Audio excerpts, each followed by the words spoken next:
I told her I was fine, and she left. And now I'm mainly thinking about becoming one with her.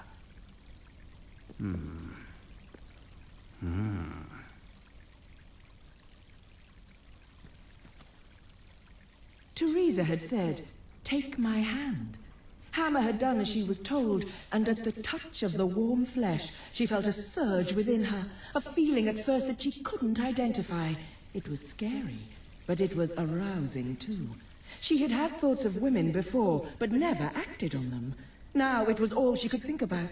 It made her excited as she had been the night she secretly spied on Garth and Reva.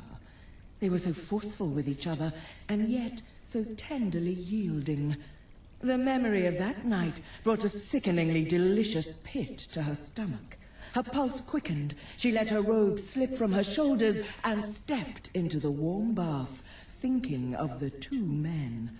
She began to recreate that night in her mind.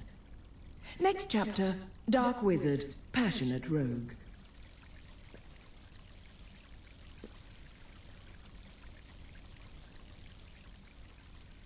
If you read this book, you are doomed. Don't read another line. Not another word, all right? You're still reading, aren't you? What part of don't read another line do you not understand? Well, it's too late now. You've read it. You're doomed. You never should have read this. And I probably shouldn't have written it, actually. Reva on Reva, an autobiography.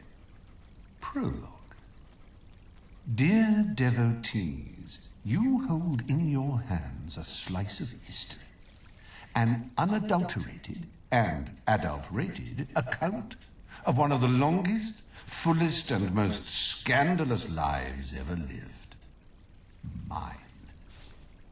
For the intellectually challenged amongst you, and I can say with some certitude that such a definition includes most of you, my dear, dear readers, I present here a brief, abridged extract from one of my least demanding chapters. I do hope you can keep up.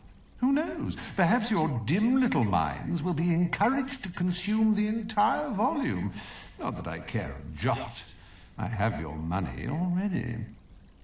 And should you have shoplifted a copy, or, far worse, borrowed one from those appalling institutions known as libraries, be warned that I will find you and perform many of the acts described in Chapter 12 upon your person.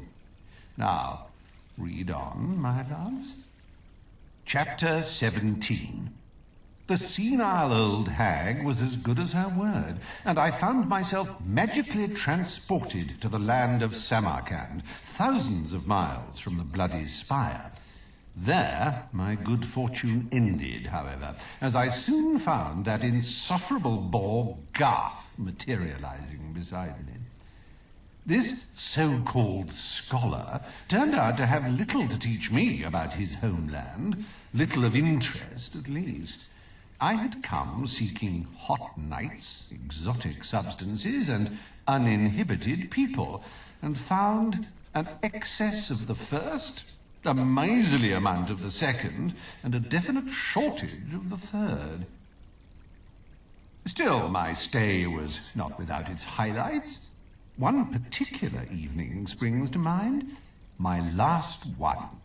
I'd followed my humorless, pedantic companion into what I can only describe as the worst tavern ever to deserve such a moniker.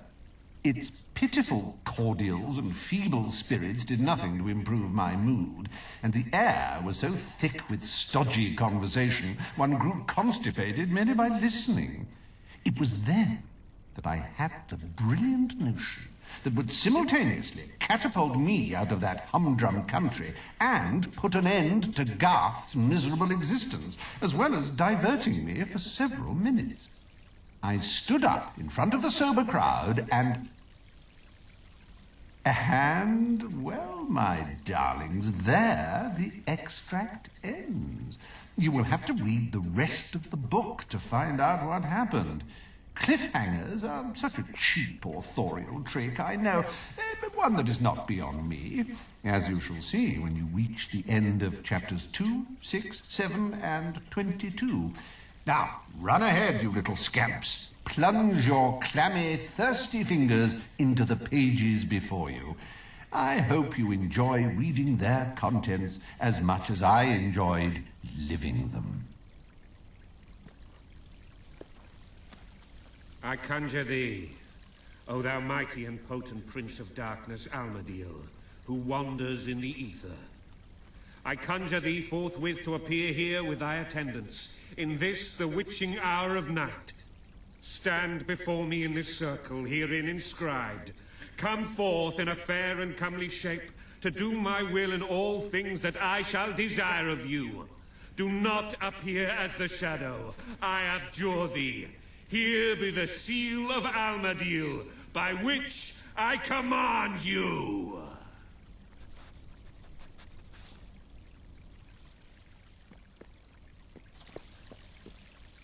Getting struck by lightning is a very bad thing. Usually it'll kill you outright.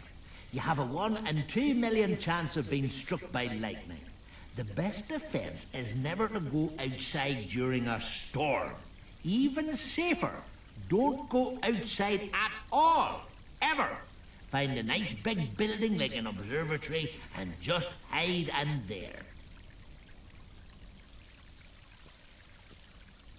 Remote locations are ideal for contemplating the night sky, as there is generally little in the way of ambient light. However, these ideal viewing conditions may come at a price. Witness the occasion upon which I went stargazing in a particularly remote and forgotten graveyard. So absorbed was I with the magnificent spectacle of the heavens that when a figure approached, I assumed it was another admirer of the cosmos. I attributed his shambling gait to amazement at the majesty of the stars, his low moans to wonder.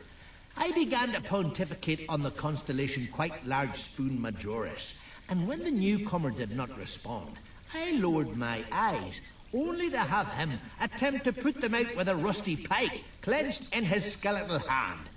He was largely unsuccessful in this endeavour, I am happy to report. Still, the episode was a bit unsettling. Ladders have myriad uses, being of great value if one needs to assault a castle or clean the gutters. However, whatever the task at hand, the climber should take care to ensure the ladder is properly balanced and safely angled, and that a third party is present to spot the climber. Further, this spotter should be careful to stand on the outside of the ladder, not underneath, and should ideally move quickly out of the way in the event that the climber accidentally drops a very large joiner's mallet. In retrospect, a more apt name for this treatise would have been Dangerous Things Joiner's Mallets. The rapidity with which industry has developed in Albion is nothing short of extraordinary. One need only visit one of Bowerstone Industrial's great factories to witness the majesty of modern technology in action. However, while visiting a factory, one must be aware of one's surroundings. Stand too close to exposed machinery, and one could lose a finger or even an arm. Or a spouse, in what was ultimately ruled to be a regrettable accident wherein no party was at fault.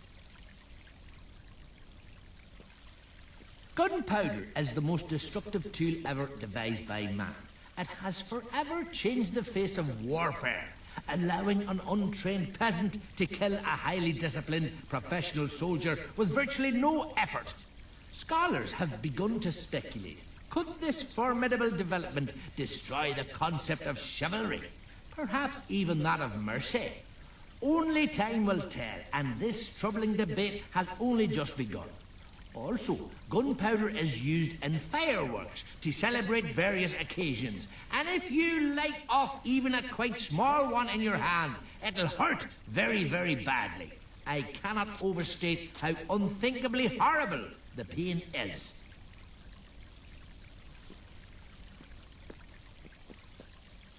Get about 100 handkerchiefs. Stealing them is an economical